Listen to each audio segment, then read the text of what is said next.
Thank you, Deputy President. It's a Henry Ford saying, and as a Holden supporter it hurts me to say this, Deputy President, but you can't build reputation on what you say you're going to do.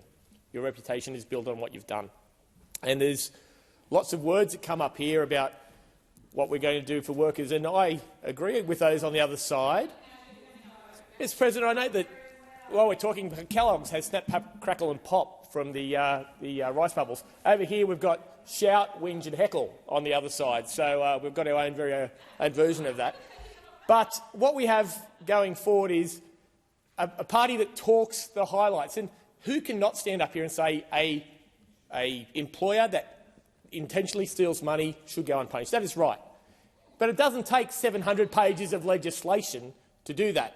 What happens is they get one or two good ideas, they put them on maybe page 3, maybe 8, and then they have 682 pages of their Labor mates' wish list.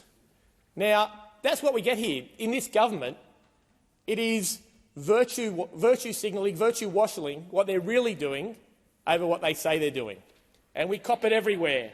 When we asked this question on IR, and we've come here and it's being spoken about now, but what they're going to do is they're going to get their union buddies to come in and examine all the payrolls.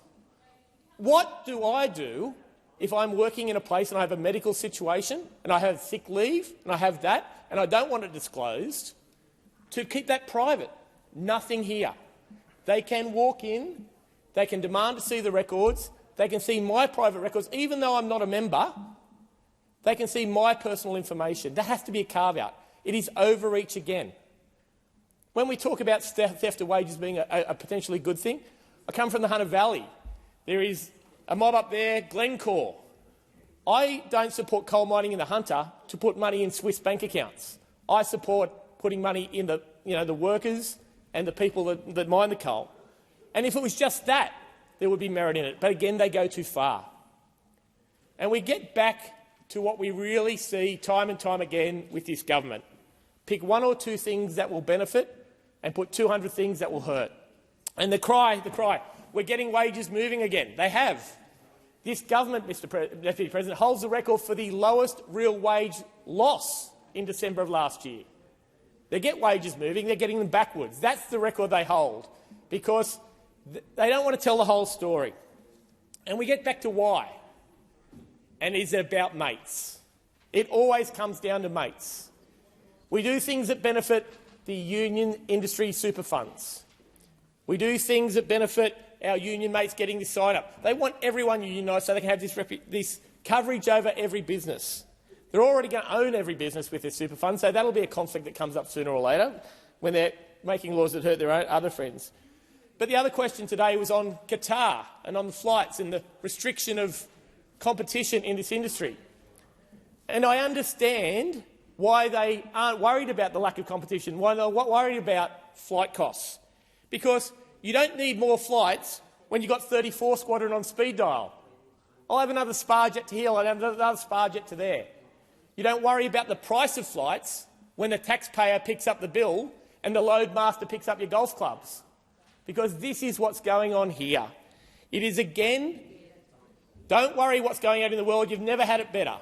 You are earning more money than you ever have before, but unfortunately things cost way more than that.